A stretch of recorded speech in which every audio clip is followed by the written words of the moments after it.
رہا ہوں جس دریائے دجلہ کے اوپر اللہ تبارک و تعالیٰ کے نیک بندے اور بزرگان دین اللہ تبارک و تعالیٰ کی عبادت اور ریاضت کرتے تھے۔ جب شام کا وقت ہوتا تھا تو ملکہ زبیدہ جو ہارون رشید کی بیوی ہے، وہ بادشاہ وقت کی بیوی ہر روز عصر کی نماز کے بعد شام کے وقت اسی دریائے دجلہ کے قریب سے ٹہلنے کے لیے نکلتی، یعنی کہ تفریح کرنے کے لیے نکلتی۔ تو اسی دریائے دجلہ کے قریب میں ایک محجوب، جس کو ہم پاگل کہتے ہیں، وہ دیوانہ، وہ مستانہ، جس کو بحر الدانہ کہا جاتا ہے، وہ اسی دریائے دجلہ کے قریب میں ریت کے چھوٹے چھوٹے مینڈ بناتا جاتا، جیسے آج بچوں کی عادت ہوتی ہے کہ ویکڑا ہوتا ہے یعنی ریت ہوتی ہے، تو وہاں پر چھوٹے چھوٹے ریت کے گھر بناتے ہوئے نظر آتے ہیں۔ تو وہ بحر الدانہ کا بھی یہی کام تھا، شام کا وقت ہوتا دریائے دجلہ کے قریب چلے جاتے اور ریت کے چھوٹے چھوٹے آپ گھر بناتے ہیں۔ تو ہارون رشید پہلے نکلتا اور ملکہ زبیدہ بعد میں آتی، یعنی آگے آگے ہارون رشید ہوتا اور پیچھے پیچھے ملکہ زبیدہ ہوتی۔ ہارون رشید نے جب بحر الدانہ کو دیکھا تو پوچھا کہ اے بحرول، یہ کیا کر رہے ہو؟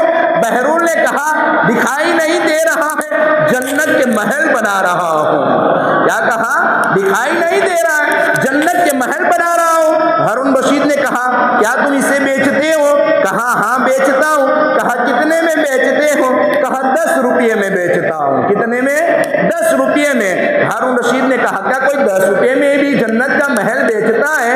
بات کو اگنور کیا اور ہارون رشید آگے آگے چلا گیا۔ پیچھے ملکہ زبیدہ آ رہی تھی، ملکہ زبیدہ نے دیکھا تو کہا بحرول کیا کر رہے ہو؟ کہا دکھائی نہیں دے رہا ہے، جنت کے محل بنا رہا ہوں۔ ملکہ زبیدہ نے کہا بیچ رہے ہو؟ کہا ہاں۔ کہا کتنے میں؟ کہا 10 روپے میں۔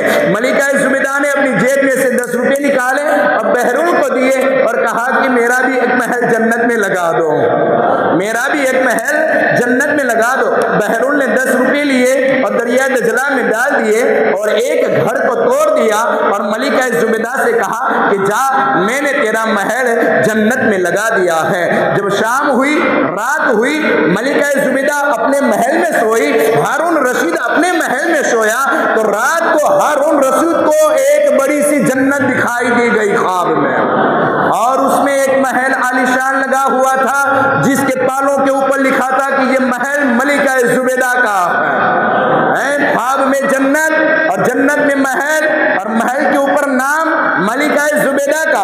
خواب ہی خواب میں ہارون رشید اسی محل کے اندر جانا چاہتا ہے تو وہاں کے جو راہگیر یعنی کہ کرمچاری لوگ تھے انہوں نے پکڑ لیا اور ہارون رشید سے کہا بھائی کہاں؟ کہا یہ میری بیوی کا گھر ہے اور میں اندر جانا چاہتا ہوں۔ کہا وہ دنیا میں ہے، یہاں نہیں ہے، وہ دنیا میں ہے، یہاں نہیں ہے، جب چاہو اپنے گھر میں چلے جاؤ، اپنی بیوی کے محل میں چلے جاؤ، یہ دنیا کا نظام ہے، یہاں نہیں ہے۔ بس اتنا کہا، صبح ہو گئی، خواب سے بیدار ہوا، جلدی جلدی ملکہ زبیدہ کے پاس گیا اور کہا بیگم تم کون سی ایسی عبادت کرتی ہو، کون سا ایسا وظیفہ پڑھتی ہو؟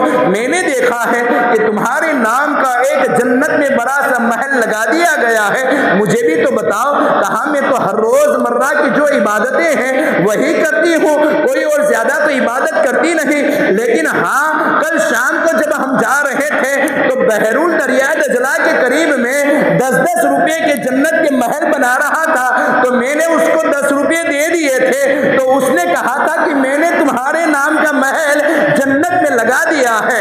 اب ہارون رشید شام کے انتظار میں تھا کہ شام ہوئے اور پھر دریائے دجلہ کی سیر کروں، بحرول مل جائے، جنت کے محل لگا رہا ہو، 10 روپے دے دوں اور میرا بھی محل جنت میں لگ جائے۔ جب شام کا وقت ہوا، ہارون رشید اپنے کرمچاری کے ساتھ بحر الدانہ کی ملاقات کے لیے دریائے دجلہ کے قریب نکلا تو کیا دیکھتا ہے؟ واقعی میں بحرول بیٹھا ہوا ہے اور مینڈیں بنا رہا ہے۔ اب ہارون رشید نے کہا بحرول کیا کر رہے ہو؟ کہا دکھائی نہیں دے رہا ہے، جنت کے محل بنا رہا ہوں۔ کہاں بیچتے ہو؟ کہا ہاں بیچتا ہوں۔ کہا کتنے میں؟ کہا تیری آدھی سلطنت حکومت کے عوض میں۔ کیا فرمایا؟ تیری آدھی سلطنت حکومت کے عوض میں اس محل کی قیمت ہے۔ کہا کل تو 10 روپے کا بیچ رہے تھے اور آج آدھی سلطنت کا سوال کر رہے ہو۔ کہا کل کل دیکھا نہیں تھا آج دیکھ کر آیا، کل دیکھا نہیں تھا آج دیکھ کر آیا ہے۔ جو بن دیکھے سودے ہوتے ہیں وہ 10 روپے کے ہوتے ہیں، اور جو دیکھ کر سودے کیے جاتے ہیں وہ آدھی سلطنت کے ہوتے ہیں۔ تو یہ اللہ والوں کی شان ہوتی ہے، جس کے اوپر فیضان ہو جائے اسے اللہ تبارک و تعالیٰ کے نیک بندے جنت کے اندر بھی محل عطا فرماتے ہیں۔